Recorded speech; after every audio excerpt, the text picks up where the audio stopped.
what's up, guys? In Response Magic here. I'm here with my dog, Mario, and our guests from Think Think Hunt, Big Max, Slayer, D&D Master, What's up? Maximiliano, Tavone. Yes, sir. We're here today talking about the Commander Beta update, October 21st, 2025. They said some crazy things. Crazy. Yeah. I don't know. These guys I think spiked upon us. I think it's a lot of questionable shit they're doing, or they're talking about. Mario, what do you think? It's crazy. The game changers, it's whatever. The bracket system, weird, but it's fine. The bands, weird, crazy. Well, they didn't do anything yet, but the fact that they're being talked about is crazy. Yeah, They didn't say anything. They said if they were thinking of bans, these cards would be on the list because they're the two most dominant cards in basically CDH and or regular Commander. Because casual players complain about Rhystic Study and Thassa's Oracle being too fast. Competitive players complain about Thassa's Oracle and Rhystic Study for other reasons. Like Rhystic Study gets the snowball effect. Okay, so wait. Before we get into it, let me read what they actually say, and then we'll go into it. Commander Summit discussion topics. The first is Rhystic Study. This is a very iconic Commander card. Do you pay the one?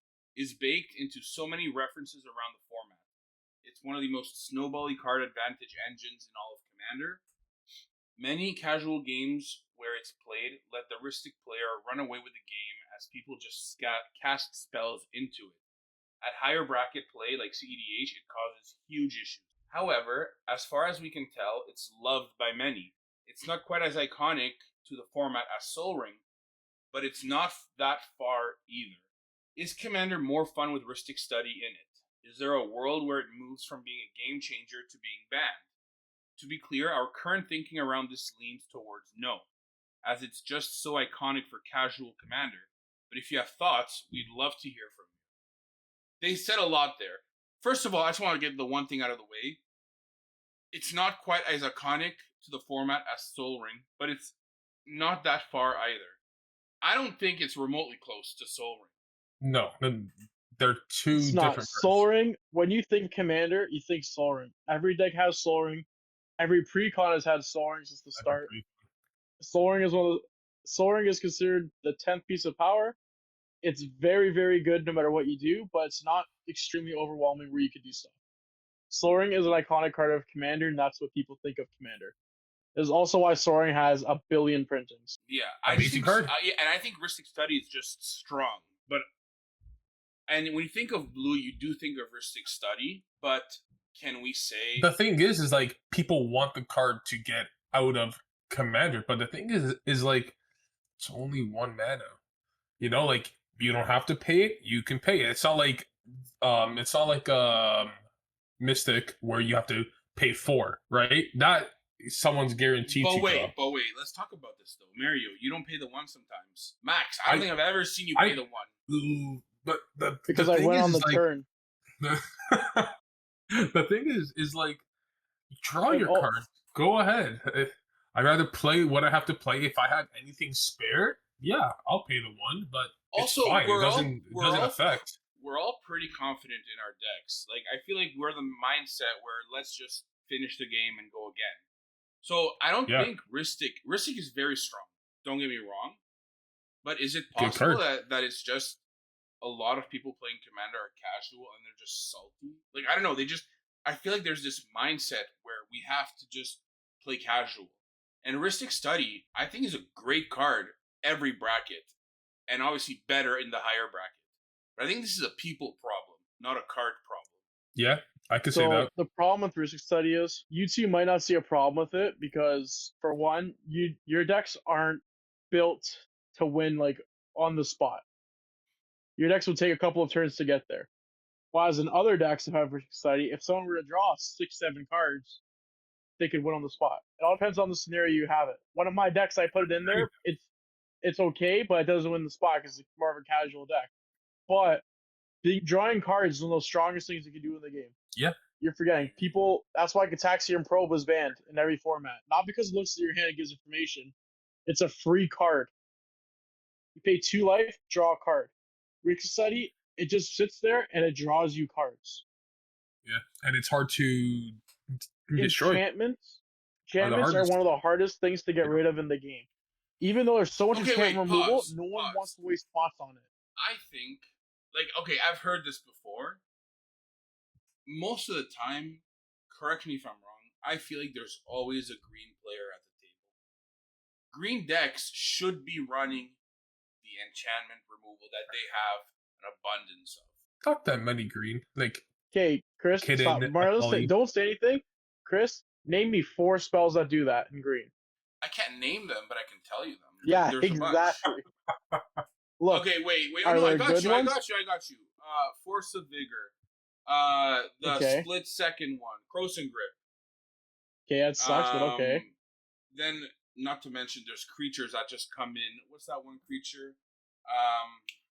3-drop elf. What am I thinking of? Rex Sage. I'll give you that. And I'm not gonna say this one's bad, Terastodon, because it's weak. It destroys 3 permanents to high drop. It's not a good one. Then is it Tearaway? There's Oxidize. I got you there. Yes, there are hundreds of effects. So it doesn't mean people are gonna play them. At the end of the day, when I see people playing decks, people would play. If they're just playing mono green, they'll play like Nature's Claim or Force of Vigor, and that's it. Yeah, Nature's Claim. But you're forgetting though. Most people don't want to put that in because they realize, because everyone has that mindset. Oh, what enchantment am I actually worrying about? Because they're always splashing a color. If you're playing blue, you're playing into the Flood Mob bounce effects. If you're playing black, you're cooked. Whatever. You're trying to win on the spot. You're playing red, you're trying to just stacks the game or turbo up. Same with white. But at the end of the day, you're one of your favorite decks, Kalia. Can you tell me how many pieces of stuff get rid of an enchantment there? I think I have 3 cards that do that. I have Generous Gift. And how many of them? Okay. I have 2 creatures. There's Angel of Despair, which gets rid of a permanent. See, you don't count those 10 mana creatures. They come in for free, but I won't. There's a new card that came out. It's a 4-drop from Tarkir set. It came out. Exile target permanent. It cannot be countered. I forget the name of it. And then there's Generous Gift. Okay. Yeah. So at the end of the day, it just shows that enchantments are difficult to remove. Plus, you play those spells. Are you paying the 1 for it? No. It replaces itself. Yeah. That's why. And when we play, I don't play for Rhystic Study because I don't want to be mean, but I'm confident. I can let you guys draw 20 cards. You guys won't win. So wait. Maybe we have to test that out. That's the thing. I'm gonna tutor for Rhystic Study now. No, listen. I think Rhystic Study is very good. It gives certain decks the ability to win. Correct. Is it worth the ban? I don't think so. No, but yeah, because it's just in certain decks. Yeah. Right? Okay. Here's the actual thing. Well, blue decks. Let's be honest here. The thing is, we're talking about Rhystic Study. At the end of the day, if they ban it, they ban it. There's still Mystic Remora. There's still a lot of other cards. Yeah. But if you want to talk, but you know what thing they mentioned that will be meta warping and just gameplay warping in general? Them banning Thassa's Oracle. Thassa's Oracle is the pinnacle of CDH. Okay, so every main combo plays it. Do you want to read? You have it up. Do you want me to read it, or do you want to read it a little bit? You should read it. You have it up. Okay, let me read it. All right, so this card is pervasive in the highest brackets of Commander as a way to instantaneously win the game alongside something like Demonic Consultation or Tainted Pact. From what we can tell and from competitive Commander players, it's mixed as to if people like this or not. Let's just debunk it real quick. Playing in competitive pods, personally, I don't mind it because I know that's what they're trying to do. I've prepared myself already that that's a win con. And competitive, you're trying to win as fast as possible. That's my quick take on that one paragraph. Mario, do you have anything before I go off on this? Max, take it away, buddy. Okay, so Thassa's Oracle, as I'm sure people listening to this, if people are listening to this, I'm sure they know Thassa's Oracle is the best combo with either Consultation or Tainted Pacts. exile your deck with Tainted Factor Consultation, play Oracle, win. Or it's the problem is Oracle warped the whole format by just being a 3-mana instant win combo. Before Oracle, Flash Hulk was a thing and it was a whole other thing. Flash Hulk was that got banned too. Flash Hulk was another 2-card combo that won the game on turn 2. Actually, if it went on turn 1, Flash Hulk was a little too strong. But Oracle made the deck win on turn 1 consistently because it was just an instant combo by itself. Look at the meta decks. Even though they're not meta, everyone plays them. Yuriko, Consultation Oracle deck, Blue Farm, Consultation Oracle deck, Thrasios Timnut. Basically, any deck that has blue or black, Oracle deck. Not any blue deck. Like Kinnan wouldn't play any it. Blue and but black. If they had a better option, they would. Well, for example, if really you could play Thassa's Oracle in him, you can run the Planeswalker Jace, if I'm not mistaken. You could. But you know what the difference is? That's 4 mana and it's 3 blue. No, I'm not saying no, like someone's gonna do it, but I'm saying like realistically, you could. You definitely could. There's a lot of things you could do, but no one's gonna do it though because they suck. Yeah. At the end of the day, if you look at most CDH games or high power games, if people are playing interaction, the games go on for a long time. For a long lot time, of mid-range out there. You And could play a go wide aggro deck, and you could probably get there. But people don't do that, even though it's probably the smart decision. So yeah. So wait, so where are you with the Thassa's Oracle ban? Me, I'm honestly in between. They could keep it. My decks are built to handle it. It's fine. But if they ban it, I would just love to see what the new meta would be. Even though the new meta would probably be Breach decks, because Breach is still a very, very broken Magic card that it's banned in every format but Commander right now for some reason. Well, I think we see a shift towards the mid-range. It will shift towards mid-range. There will be more I feel like there will be more Staxy players, control deck players. Yeah. But at the end of the day, food chain, I see food chain lines, chain of smog lines, more stacks lines. I see the more slower decks coming back into the meta. Like Get Rock Monster, it's fallen out recently because it can't you can still win, but you need that little time. You get there as fast. Yeah, with Oracle all the way now, you have another combo deck that's resilient that knows how to handle it. The meta would just be all over the place. People wouldn't know what to do. It would actually be really cool to see. It would. It is. Look what happened with Matt. Look, go ahead, Chris. Well, like if we look at from my experience with CDH, which is not that extensive compared to you, Max, Magda. We see the Cradle decks. We see Mono Black Kirk. There are a bunch of decks that play to this day that don't run Thassa's Oracle.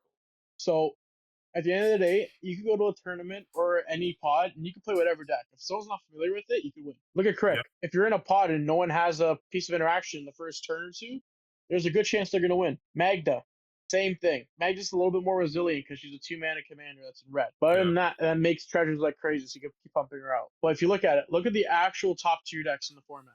Most all of them are Oracle decks, and if not, they're like Breach. I don't know, like mid-range, like just value decks, breach decks.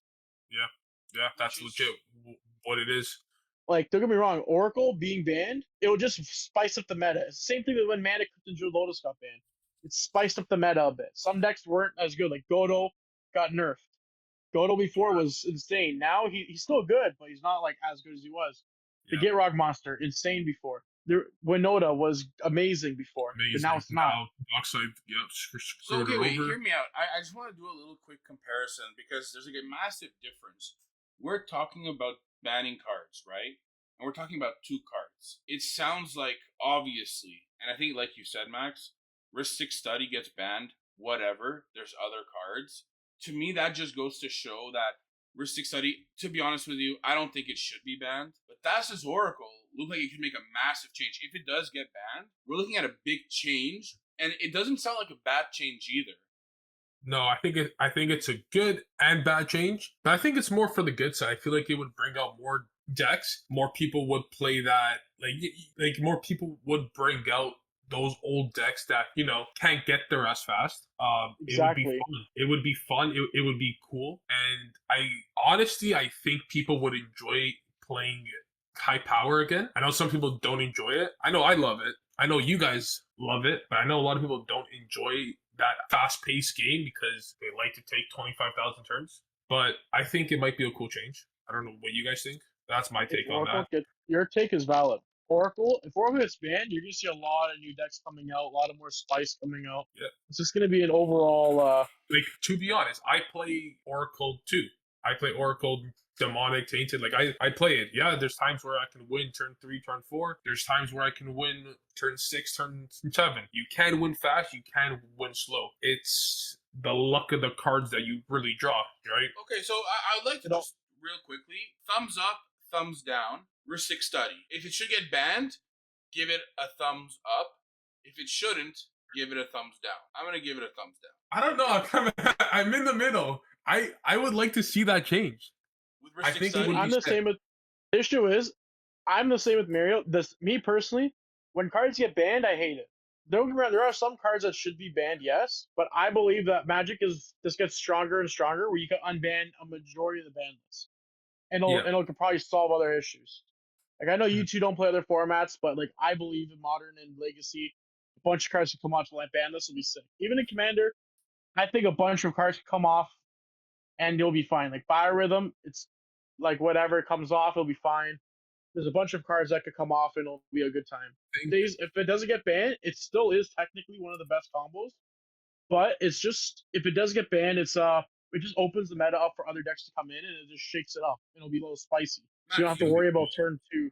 You play no banless Commander, correct? Or you used to? I used to. I don't have my deck currently. Like, there are cards that deserve to be banned. Don't get me wrong. Power should only be banned because main reason of a cost for affordability. If it was cheap, it should still be banned because playing with Moxes and whatnot are very, very strong, even though they're very fun. I think it's fun. Grizzlebrand. It's a Soul Ring. Oh, Grizzlebrand. Please give me a Grizzlebrand. I want to see Grizzlebrand. Pay 7 life. Give me 7 cards. I'm down. Let me pair it up with Villas Broker of Blood, where I pay 7 life, get 7 cards, and then draw another 7 cards. I'm down for that. See, don't get me wrong. I would love Grizzlebrand to be unbanned, but it can't because there's too many things you could do. Like, if they unban Gifts Ungiven, thinking Gifts Ungiven, it's a good card, don't get me wrong. But it got power crept out. It's a 4-mana tutor. It's like, whatever. Grizzlebrand, it didn't get prepped out. Grizzlebrand is still one of the best creatures, if not the best creature in the game ever made. And you know what the other one is? That might be it? Atraxa. And you know why Atraxa is better? Because the only reason why it might be better is it has all the keywords too, and lets you look at the top 10 without losing 7 life. Only reason. Other than that, I was the Atraxa is still probably one of the top 10. And wait, you know what's crazy too? You have gone on mic, Max. You've said Magda is resilient. You've said Atraxa is one of the best cards. Mario has owned Magda. He said Kitten too. Did you have I've built Kitten. I've built Kitten. I've been Atraxa. I've built Magda. You built Rock Grass too, did you not? No, Rockside. Rockside, sorry. No, but don't get me wrong. There's a lot of now I'm on the Kefka decks that are good. Kefka's cool if you know how to play her. She's more of a mid range. If Oracle gets banned, Kefka becomes great. Because you just start going mid range, playing flicker, draw cards, discard cards, and do stuff like that. That's true. But in general, I believe most of the ban lists can come off. Like Golos, unban it. No one gives a shit. It's fine. It's cool. It's one of those cards. If someone plays it in the casual deck, they're playing lands, whatever. 5 color good stuff. Who cares? Let them play it. I don't even know what else is banned right now. They're around Charizard, Falling Star. Yeah, ban those. People don't like sub games and stuff like that. I understand. But other than that, you can unban Iona. It's 8 mana. It's what, 6? It's 9 mana, I think. 9. Sure, it combos a Painter Servant, but who cares? It's a lockout piece. Figure it out. Not my problem. So wait, before we end this topic, you guys think it shouldn't or should? I'm gonna go and say I don't play blue. I don't care if it gets banned. I don't care if it doesn't get banned. But if I had to choose one over the other, I would rather see Thassa's Oracle get banned just because we get to see more creative game. Yeah, I can agree. That's the only reason I'd like to see it banned. Yeah. Or, personally, the way I like it, I think the best system for stuff is the Canlander points list. Every card gets assigned a point. So your deck can only have so many points. That's what I like. I've heard it's of sick. this. It's cool. I've heard of that. Canlander, great format. More people should play it. But yeah. But that's a whole other topic about another format that's sick. Anyway, the main topic that I wanted to get into, the one that I think is actually I've been bringing up for years and years, is the hybrid mana stuff for Commander. I heard about this. They talked about it in the recent. I actually don't know. I don't know. Like, don't get me wrong. Most of the cards will be irrelevant. It'll just give some spice. But there are a couple of cards that are like actually going to be like. People are like, Lurrus could go in any white or black. Lurrus you don't care about Lurrus. What's that dork? Shaman, Deathrite Shaman, right? See, Deathrite Shaman will be good, but the only problem is, do you know why Deathrite Shaman would be like more mediocre than good if that before we talk about it, Mario, the hybrid mana are the cards that have mana cost, and it's half. So it's either you pay, for example, let's say it's 3 hybrid mana, it's like, red, white. It's Deathrite Shaman. Okay. So until now, it's been the hybrid color has been like it's a green and black card, Deathrite Shaman, for example. Correct. Now the change that they're proposing, Max, is that even if it's hybrid, it can be monocolored as well. It's mainly just for Deathrite Shaman. So Deathrite Shaman is still a green-black card because its activated ability has a green activated ability and a black activated ability. So it's still a green-black card. But Deathrite Shaman is a great option. Personally, you know what card is actually insane? Vexing Shusher. I don't know if you guys know what that does. No. But it's a hybrid of 2 mana, green, red, and it has the ability for a green or red, target spell can't be countered. That's it. So you just pay 1 red or green mana to make your spell uncounterable, or you make your opponent's spell uncounterable because it can also be a political tool. So you're saying that it's insane. Red decks without green will be able to play it now. That's what it would do. That's not even the big thing. Look at in the meta, Mag deck could play it. It just gets a better card. Your Kalia deck would be able to play it. Your Kefka deck would be able to play it. It's just one of those defensive cards. It's so good. Even if you played a mono green, look at Lumbra. Lumbra's been making waves again. You can make Lumbra uncounterable. You can put this in. You can put this in a blue green deck. You can put it in Kinnan. Kinnan just needs the extra interaction so it can go off faster. You dropping a creature on turn 1 or 2 that says your spells can't be countered for 1 mana is insane. Yeah, that is insane. And then the only other one that I've seen personally is one of my favorite Magic cards, Manamorphosis. Do you guys know what that card does? Manamorphosis. I've heard of it. I just can't think of it right now. Well, we're gonna put a picture up there. So yeah, I'm sure they'll put the pictures up. So Manamorphosis, amazing card. I've played Storm for 8 years, if not more. I've been casting them every single time. So Manamorphose. It's a hybrid green and red, and 1 generic. Instant, and it says, make 2 mana of any color, draw a card. You would play this, and decks I've seen making a comeback would be any type of Storm deck. Look at Zada. Zada would play it because you have cost reduction, you'd want to win the game with it. That would be a cool deck you could play it in. You would play it in Vivi. Filters your mana for blue in case you can't go off, and it draws your card cantrip for Vivi. Ral, Moonshaper or something. Yeah, he's going from Modern Horizons 3, the flip one. That guy's underrated. All he's missing, more good cantrips. And guess what? Whenever you make a 1 mana card that says draw a card, makes you mana, insane. You know what? Amazing card. I think this topic, for me, at a first glance, I don't want to make it complicated. I don't think we should play them. I think it should be I don't think hybrid should be considered mono.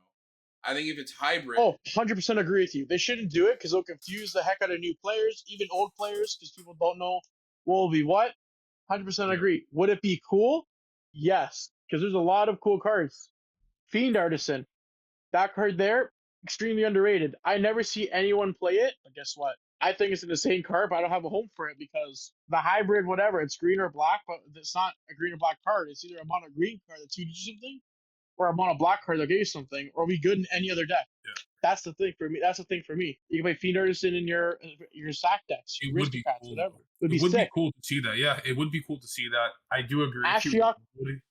It would confuse a lot of people. I don't think it would look good. Ashiok, it wouldn't. It would look weird in your deck. You have like this random green tip. It's really disgusting. Yeah. Like look at other cards. Planeswalker, Ashiok Dreamrender. I don't know if you guys know it's from War of the Spark. It's a hybrid 2 and 1. The hybrid is blue and black, and it has a 1 ability. It has a static ability and a loyalty ability. The static players, your opponents can't search their libraries. Already good card. You give more stacks effects for blue and black. It does it, but also target player mills 4 cards, and each opponent exiles their graveyards. So you can mill yourself which gets you put in whatever you need done. Fuyo for breach, delve, whatever you want to do with it. Reanimators type strategy you're in. And it exiles your opponent's stuff because we need more graveyard hate out there. You and your graveyard hate. Graveyard hate is key. Every deck plays from the graveyard. Even if your deck doesn't play from the graveyard, you're not playing the cards you should be playing. That's true. Every deck does play out of it.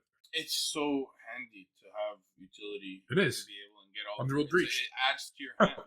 Breach and there's also other cards too that are like kind of big. For example, like it's not that big a deal, but Beseech the Queen, if they put it in there, it's 3 black or it's generic for 2/2/2. So you can put this in colorless decks and you just tutor your mana. You have an extra tutor in colorless now. The thing is, like, there's just some cards that are hybrid. Just because they're hybrid, they're missing out. Like Burning Tree Emissary, I feel like would be more playable. There's just a lot of random cards that just. But wait, I actually think being locked behind a hybrid system is a good thing.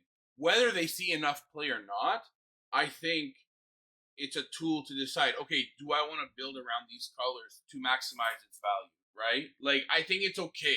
Like, okay, for this one, I think we all agree, I'm okay with this not passing. I'm okay with the way it is and them being considered 2 color. If it passes or if it doesn't pass, I'm okay with it. Yeah, it's 2 color. In my opinion, we shouldn't change that. And if they definitely shouldn't. Whatever. Look, we definitely shouldn't. Don't get me wrong. There are a lot of cool cards I would love to play. Like, but there's some, but you can't because you don't have a deck for it. It's like Hogak. Hogak's a great card, but I have him in I'm not gonna lie. He's one of my favorite Magic cards. Does everything I like to. It's a big beater, plays from the graveyard, does everything. But you could do other places. But at the end of it, it's all up to preference, and Wizards makes the decisions. Yeah. I think before they focus on Commander stuff and like bans and whatnot for this, they should focus on other formats. To be honest, because there's some stuff in other formats. That's a whole other conversation because I'm down to get into it. And I know you've been wanting us to get into other formats. I do agree with what your take is. Getting into other formats would make us better players. We would see a lot more interaction. Like, the main thing is, I just want to see a change in Legacy. Because Reanimator is too good. There's a lot of cards. Mohole 3 came out and it warped the whole format. I just think a lot of cards should be hit. Just get rid of them, and that's it. Like, and the thing is, it's weird cards that get hit. It's nothing even good. It's it's just weird stuff. Like, that just randomly get hit. Modern, I just think Modern, they should unban a majority of the list. Pauper, phenomenal format, still the best format. Let me ask Legacy, let me ask you a question. The 60 card formats that are competitive. The one thing I'll say about this, I think it is slightly more competitive because a 1v1, there's less excuses when you lose. In a 4-pod, there's always a kingmaker kind of, this and that. There's more room for error from players that are outside of, whereas 1v1 is just me versus you, and there's no outside interaction. I think that makes it much more competitive. It is much more competitive because you're not allowed help. For example, last week at Chimera Games, I ended up playing the CH event. My record was 0-2-3 because I got king made in one of my games, and then the other draws they forced the draw because I couldn't present a win on my turn. I needed one more turn in time, but I did. So everyone decided to draw. It's harder. It's just more difficult. Some people just like king make saying, "Oh well, instead of me losing and getting 0 points, I'll call the draw so we all get a point." Yeah. And 1v1 in Modern or Legacy, it's you get there or you don't. If you go to time, great. Yeah, but whatever, you end up in a draw. It's rarely the case. But usually it's okay. I'm 1v1ing. I know if I play against my opponent, I don't have to worry about him, what he has in hand against my cards and my cards in hand. That's it. Instead of me playing against you two and someone else, okay, I have this in hand. Great. I can go for on turn 3. But does this guy, and this guy have interaction for turn 3 for me or no? I forgot about 3 cards. So it could be competitive, but in a 1v1 format, your mind is different. Like, okay, I have to worry about this guy, I have to distinguish my plays and play around him only. But let me present to and you. you have to worry about other cards I have a challenge for that because for whatever reason, it's less popular. And it's a completely different format, in my opinion. Different deck building. Commander Duel. I have a dual commander deck. 1v1 Commander competitive. Yes, the only problem with that is dual commander is a worse Canlander. Explain Canlander. Canlander, Canadian Highlander. Every card's legal, except it has a point listed to it if it's a broken card. So I think I've looked at the point list in a while, so don't quote me. But you're allowed 10 points. So say Time Walk, I believe, is 7 points. So you put a Time Walk in your deck, it's 7 points gone, and you have 3 more points to work with. Left. Yeah. So you get like spell, like one of the cool decks in the format. is Seeker Walk. I think it is. Yeah, you get Spell Seeker. You get Time Walk. You have 2 points left. You gotta fill it up with something, whatever, like Dig Through Time or like something else. Like recently, one of my favorite cards got a point. White Plume Adventurer. Because in my Canlander list, I'm currently playing black white blink, black white aggro control, death and taxes. What's a black white value deck basically? I think they're both good. Canadian Highlander, this point system thing, that actually sounds interesting because it actually forces people to be creative. But from what you're saying, it sounds like there is meta already. There are meta decks. So the thing is, there is a meta, but there isn't. I've seen decks win just. There used to be other gold decks like Cradle Hoof. Oh, the whole point of the deck was to get Cradle out and play Hoof and attack. It's still 2020 life though. Yeah. Canlander, great format. I think everyone should try that deck format out.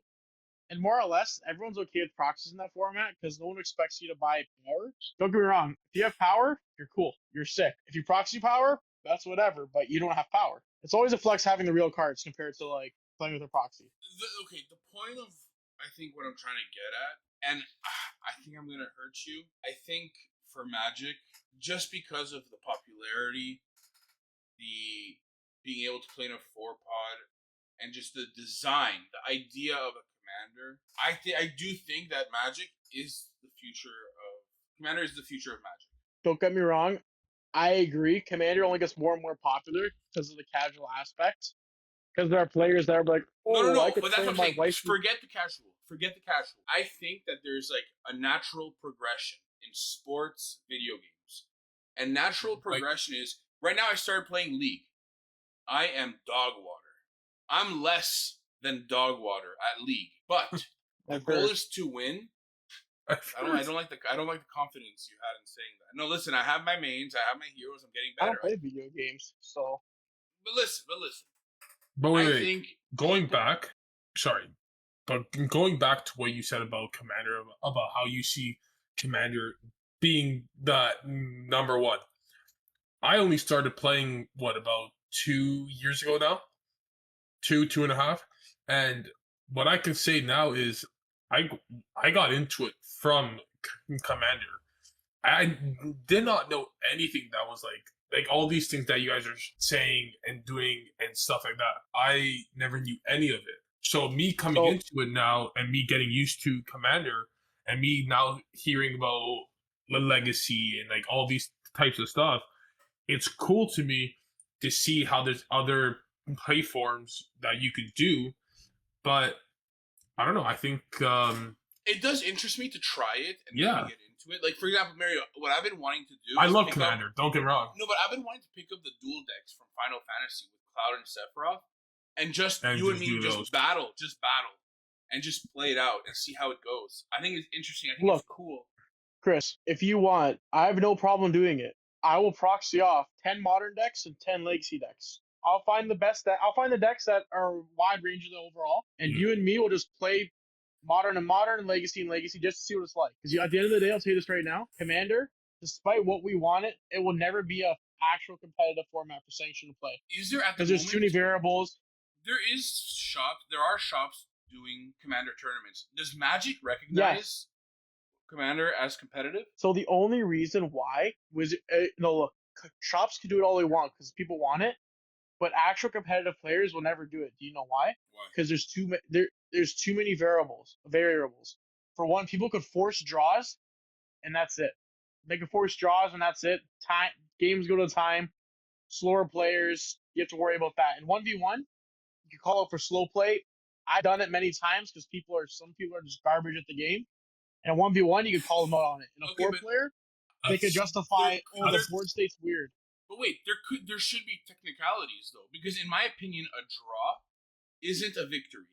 If we're forcing draws, I think, and this is where we can kind of get into it with like stacks decks, where people are forced to scoop, right? Also, think about the tournament that we went to, the twin-headed one. Sorry, we were versing those awful discard decks.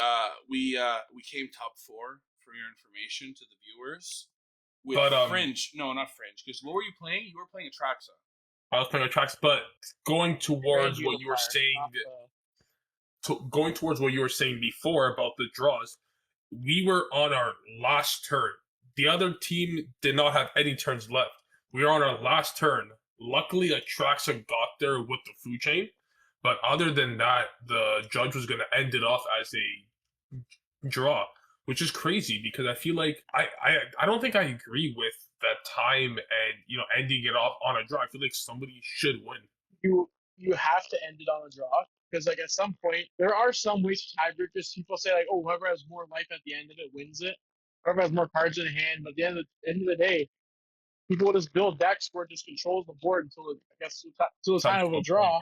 Quits. Because this happened in multiple formats. Yu-Gi-Oh specific. Yu-Gi-Oh is a full degenerate format. I don't care who says anything. Those people have done it all, and they've ruined multiple games because of it. Yeah. So that is a flaw. That is a flaw. And the only solution I can think of is prohibiting things like that from happening. But I don't think that's fair because if you can build a deck to do that, I do think it should be legal. So I don't know what the technicality. Tell me, do you think there's a solution? In soccer, there's Champions League, where if you have a home game, it counts and you score. It's 1 point. But if you score a goal on a away game, it counts as extra points. Do you think there's something they can do like that to avoid this? No. At the end of the day, it's very hard to manage because if you say like, oh, in a game of Commander, there's 4 players, and then you have like a first, second, third, fourth, and they're like first gets 5, fourth gets 3, third gets 2, last gets none, right? At the end of the day, then it can be if first person wins, this guy could king make everybody else, right? Because that's what king making is, and you just end up colluding in the end of it. That's what they're trying to avoid. It's the whole thing. So Commander will never be an actual sanctioned event.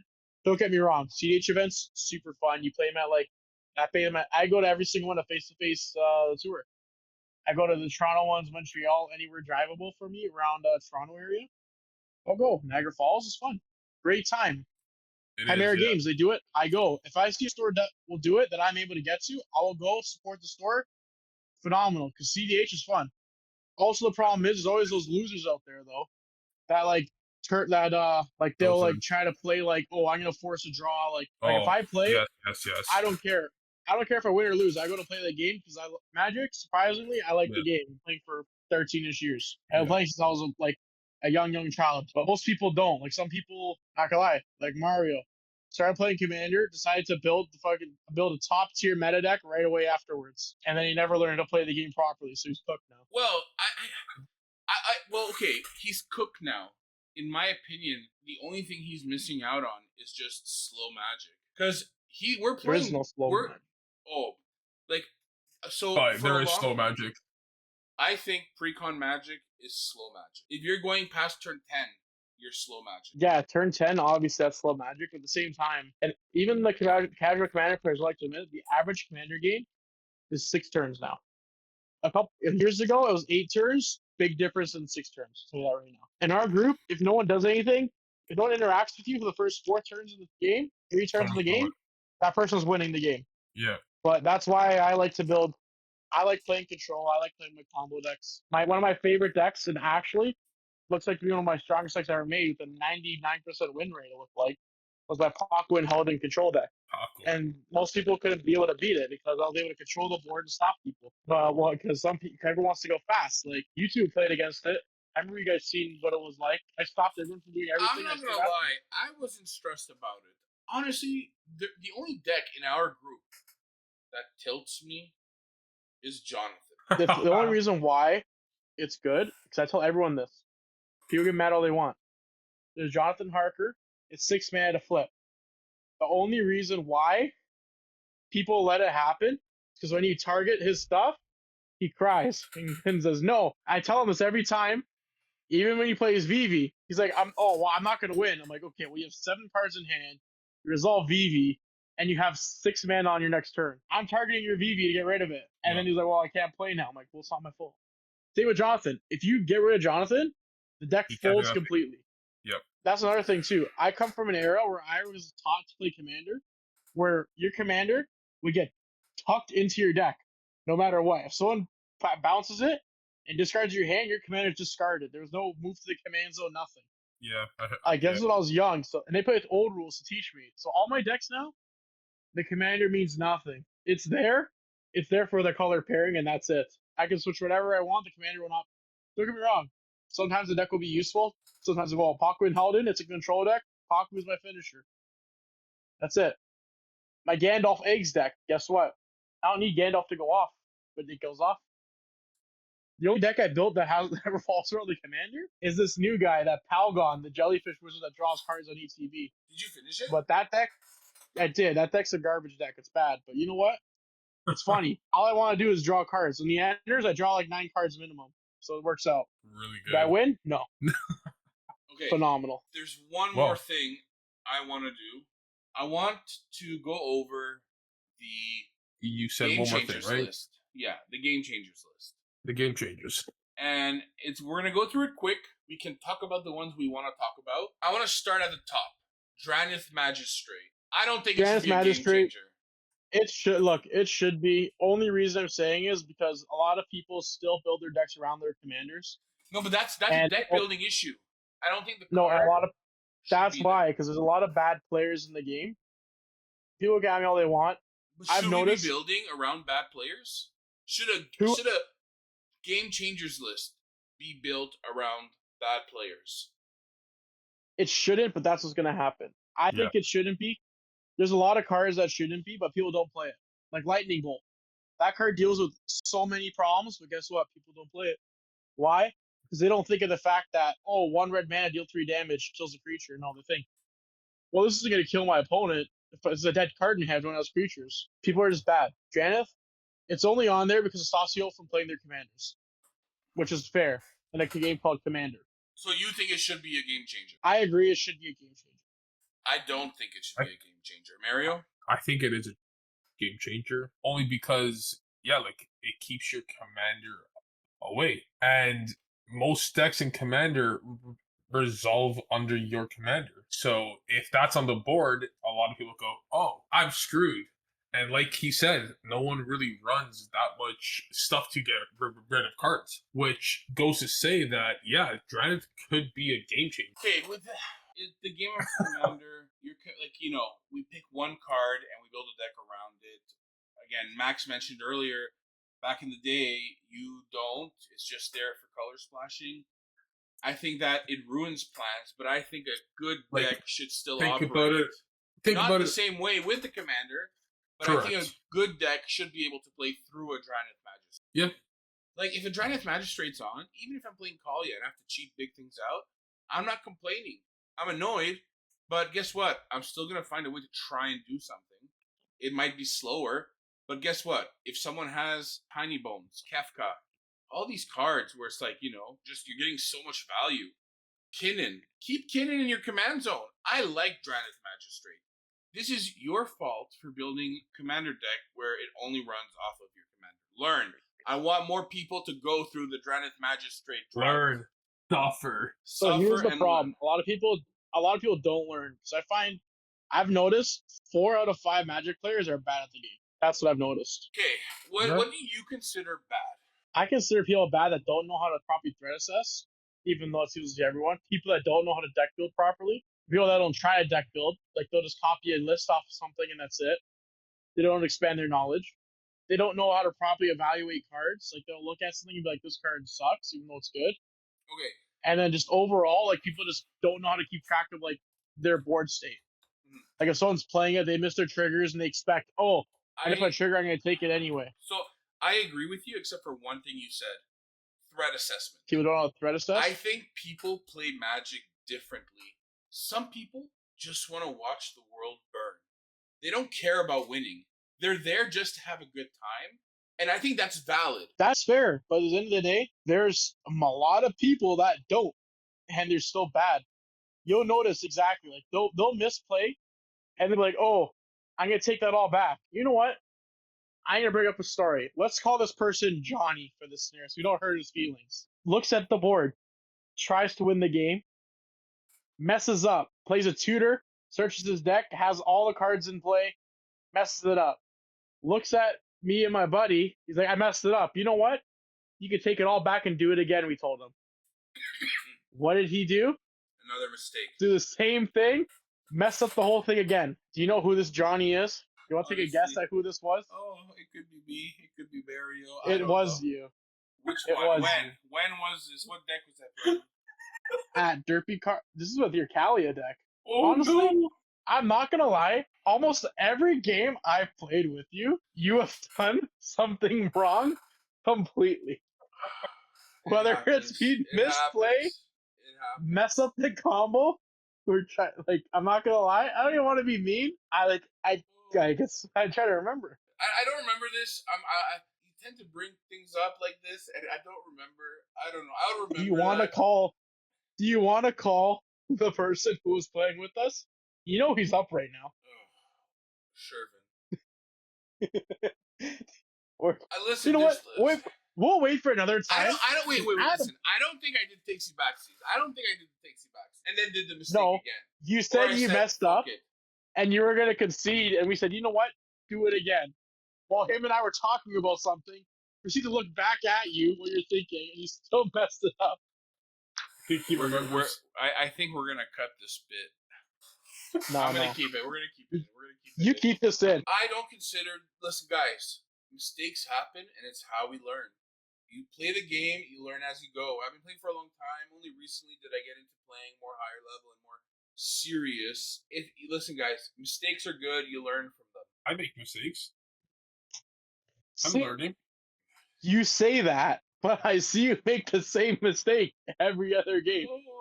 Me? No, you too. You also. I'm not getting into that right now.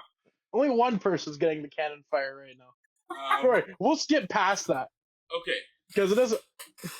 Let's skip past it. Let's skip past it. Yep. I'll let you guys say it first because I have my own opinions about all. I have my own opinions about all the cards in the Game Changer list that should and shouldn't be on there. But I'll let you guys go first. Consecrated Sphinx, 4/6 flying, 6-drop. Whenever an opponent draws a card, you may draw 2 cards. Good card, 6-drop. Yeah. Consecrated Sphinx. So Consecrated Sphinx is one. Personally, it deserves to be on the Game Changer list because it warps. As soon as it comes out, it warps the game. Yeah, it's getting countered or removed. It gets removed or countered. So Tommy, listen to me. What's the name of this list called? Game Changers. Exactly. If this enters the game state, it changes the game completely. Because you're warping the game to be like, okay, we need to deal with this. If we can't, this game is going to get changed completely where he's going to win. Because in one turn cycle, he goes 2, 4, 6. Minimum. What 8? Minimum, that's true. Sure. Yeah. Okay, fine. Game Changer. Okay, I agree. Sure. In general. Like, Game Changer. Could go more. Okay, Game Changer. I agree. Sure. You guys have convinced me. I think, sure, it does drastically change. Thassa's Oracle. Has it been power crept? Yes. Thassa's Oracle? Yeah, it should be Game Changer. It's one of those cards, you know. Yeah. Braids. At the beginning of each player's upkeep. No one plays that. No one plays that card. It sucks. It's whatever. You know what? If you want to play it, play it. If you have a deck around it, great. It dies to removal, but it's 4 mana and you lose stuff too. So it's whatever. There are worse cards than that that are cheaper and people can play. I think it is because it drastically slows down the deck. Unless you're playing a fucking go wide token deck. If you play it as your commander, sure. But people forget. There are a lot of cards people don't know. Like, I'm sure you guys never heard of the card Pox or Smallpox before. I've heard it. Yeah, exactly. Those cards are 10 times worse than Braids ever will be. Okay. Op Agent. I don't. Yeah, it's one of those cards. I'm not gonna lie. Most of the cards on the list right now should be on there, but just for the reasons like it shuts off tutoring and it lets you just steal cards from your opponent's deck that they might need. So it is a game changer. Remember, you have to think when a card enters the field, does it alter the game state? Does it alter the mindset of the game? It stops Op Agent tutoring, so it does. In our group, if someone has 3 mana up, you think you're tutoring? No. Op Agent runs wild in our group. You know this. Orcish Bowmaster. Another one. Yes, it should. It's technically, it's just annoying to play against because it pings stuff and it can kill stuff easily. I think Orcish Bowmaster keeps the Consecrated Sphinx in check. It keeps no, it doesn't. The Rhystic Study. It doesn't. It makes you a big thing, but doesn't kill the person right away. You're shooting at 40. Bowmasters is annoying because if you're playing a creature deck, you're cooked. You're lost. Terragrid. I've heard a lot of people complain about it. Let me just read it. Okay. 4/5 God. Whenever an opponent sacrifices a non-token permanent or discards a permanent card, You may put that card from a graveyard onto the battlefield. Okay, you know what? No, the only reason this is relevant, the changer. only reason I'm saying this is because Russo just built Tiny Bones.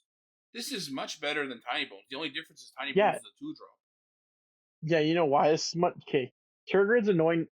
Turgid's only on there because it's annoying to play against. Because there's so many ways for someone to discard her. Even if you wheel with Turgid out, they get your whole hand, right? Turgid should be on there. Once again, most of the cards on this list at the moment should still be on there, minus a couple other minus maybe 1 or 2 cards, but that's just my opinion. Like the tutors shouldn't be there. Like I think in Lightning Tutor, Gamble, Mystical Tutor, all those shouldn't be on there. At the end of the day, so either. tutors are part of the Magic, are part of the game. Yeah. And you know what? Those are the first tutors you can have. Narset shouldn't be there. Part of the Veil? Part of the Veil. So I understand you pair it with a wheel, but that's the only reason it's on there, because it stops you from drawing cards, which once again is one of the best things to do in the game that everyone wants to do. But I don't think it should be. I don't think it should be on there. Aura Shards. What do you guys? I was gonna say, what do you think of Aura Shards? Definitely shouldn't be on there. That's one of the cards. I play Aura Shards. Aura Shards is good. Great card. Yeah. Aura Shards is one of the cards that shouldn't be on there. That's once again, it's just it's an Aura Shards. What do you want me to tell you? It's a one creature enters. You just try. It's artifact and enchantment removal. It's not that big, and it's a May. I don't think Coalition Victory should be on the Game Changer. It's a new card that was recently unbanned, so they're going to keep it on to see. Some people still do complain about it for some reason, but you know what? It shouldn't be on there, but it is, because it got recently unbanned. Question: Coalition Victory. If you have 3 duels that hit every color. Yes. Okay. But you still need a creature of every color. Which is very easy to do. Oh, a commander. 1 5-color commander, right? That's technically no, but yes. Like if you have Nigila, it doesn't count, but if you have Child of Alara, yes. There's also other cards like Leyline of the Guild Pack that just wins you the game on the spot with it. Or Dragon, if you have them out, though. Yeah. It's like one of those cards. Yeah. It's cool. It could be on there. Yeah, I would take out all the tutors. I would take all the tutors. The only ones I'll leave on there are Demonic Tutor and Crop Rotation. Yeah, I can see that. You would leave Demonic. Demonic Tutor is one of those cards that gets you any card. The black tutors are different than the other color tutors. I'll tell you that right now. If it gets it to you right to your hand, I can see why. If it goes on top, but Vampiric is turn 1. Turn 1. Vampiric Tutor. The difference is Vampiric Tutor is it's. You know what? At the end of the day, I think Vampiric Tutor should be on the Game Changers list also. The black tutors are different than the other ones. I'll tell you that right now. Yes, because the only other tutor that should be on there is Crop Rotation. But this is only because I played Lands and Legacy for a bit and all this, so I understand how strong Lands could actually be.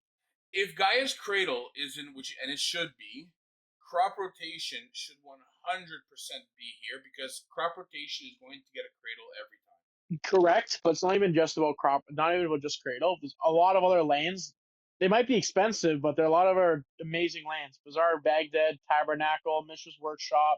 You get Talon Gates of Madara, Planar Nexus. Even Thespian's Later Dark Depths now. Dark Depths got a huge buff. Did it? Barely. Where? Recently. There's some new combo lines. It gets combo lines in every single format. I'm just waiting for Dark Depths to get unbanned in Modern. I have 50 Dark Depths at home. All foils, all nice. Because Dark Depths, great card. Fun deck. Is there any other cards on there you want to know why they're on there? It's like I can enlighten you. Oh, no, wait, dude. Crop Rotation is on Game Changer. Yes. That's why I said. It's the only one that should be on there with Demonic Tutor and Vampiric Tutor. What do you guys think about Terefi's Protection? Teferi's Protection. It should only be on there. It's a fog. It just stops you from losing for a game. I understand why it's on there, because if someone's winning the game and they phase out, it screws them. But if you're winning the game through combat, just try to kill them on your next turn. If not, if you're winning through other ways, you should be able to win on their turn. My opinion, Teferi's Protection, if Teferi's Protection is on here, that means that Everybody Lives should be on here. Because I think Everybody Lives is so much better than Teferi's Protection. It's not, because at the end of the day, if someone Cycrifts, you Teferi's Protection, you protect your stuff. Like at the end of the day, it's just there. It's only there because it protects you and you yourself. Everybody Lives protects everybody, so you don't care. Angel's Grace, whatever. Okay, same thing. But to your point, if someone Cycrifts, right, everyone gets screwed, right? And you all have to restart, and most likely, the target then becomes the person who does the psych rift. You think that, but once again, 4 out of 5 players are bad at the game. They don't know how to threat assess properly. Either way, the first section of all those cards is just on there because of what it does exactly. It just makes you immune for a turn, and that's it. I don't run it. I don't like it. It's not good enough in my. Well, it's situational. It's a dead card. In your decks, it's not good, but in other decks, like if you're playing a more mid-range control deck that you need a turn and someone tries to win, you're good. Yeah. Overall, I think I'm okay with the game changers. I'm surprised there's not more land destruction cards that are on here. Land destructions, I think, is just so bad and should be in game changers. I'm shocked there's no. Did they remove where's all the land destruction? Mass land destruction? No, land destruction in general is a game changer rule. Because some people don't know how to deal with it. Don't get me wrong, it's annoying if their deck's built proper. I used to play with this one guy. His favorite deck was Newmont the Devastator. I'm sure you guys don't know what that does. So it's one of the old school dragons, the commander dragons. 6 mana. When it deals combat damage to a player, you can pay 3 mana. They had the whole cycle of this. Like Jeff Sky, they had abs and everything. And every time he hits it, each one has something different. But Newmont was 3 mana, a red and 2, I believe. It was white and 2. Destroy up to 2 non-basic lands. I'm sorry, sir. And it was a 6/5. What colors? Jeff Sky. Blue, red, that's white, blue, red. Red, white, and blue. America. Yeah. I'll tell you right now, Newmont the Devastator, I played against that deck so many times. How I learned to play, I was playing against a stacks player, a land destruction player, and a blue-white control player. That's how I learned to play the game. So I got thrown in the trenches right away. Not like, oh, we'll teach you softly. No. You want to play? This is how you're going to learn. Terrible time, but fun time. Cards were at least cheap back then. Yep. I'm not going to lie. I want to build a Newmont the Devastator deck just to build a fuck you deck.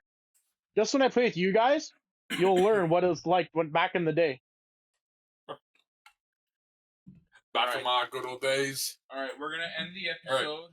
I've got 2 cards here. Max, I want you to tell me good or shit. Okay. Ishin, 2 heavens. Ishin, it all depends. If he's your commander and your deck's built around attack triggers, great. 99, it all depends on who your commander is, what it is. Kalia. Overall, Kalia, personally, it's like a 6 out of 10 for Kalia. It's a win more. It's a win more. You don't need it, and then you might be stuck. Okay. Baragoth. Garbage. Don't play it in Kalia. Garbage? Yep. That's so sad. It's a beautiful card. The art's nice. I also don't. It's the art. Just because the art's nice doesn't mean it's a good card. No, I know. Oh. All right, guys. That's gonna wrap it up for everything. I want to give a huge shout out to Max from Think Fun. Thank you for joining us. Sure. Anytime. You guys know I love expressing my opinion on things. It's one of my favorite things to do. Yeah. And we'll sign off. This was fun. We'll post some bits. We'll clip it, and then hopefully this will be good. I'm glad with how this went. I want to do more of these. It's easy. We can do it at home. We don't have to be on set, and we can get more content out. I have many ideas. All I need is someone to talk to with it, and I could explain to you a bunch of. I know Magic's history from all the way back from 2010. I remember watching Brian Kibler, Reduke, LSD playing when I was younger. They were like my Ronaldo and Messi watching them play. They were sick. Great games. I can tell you all of Magic's history.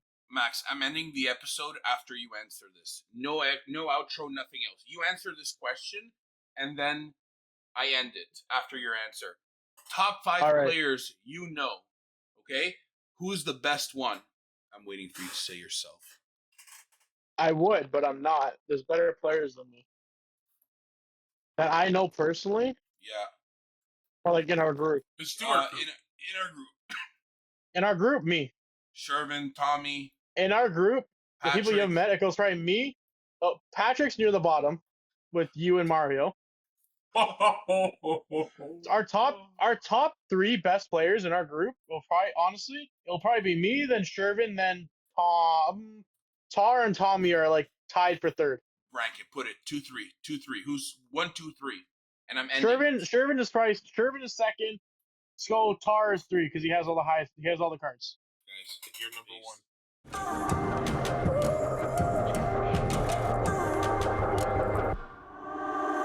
Tavone.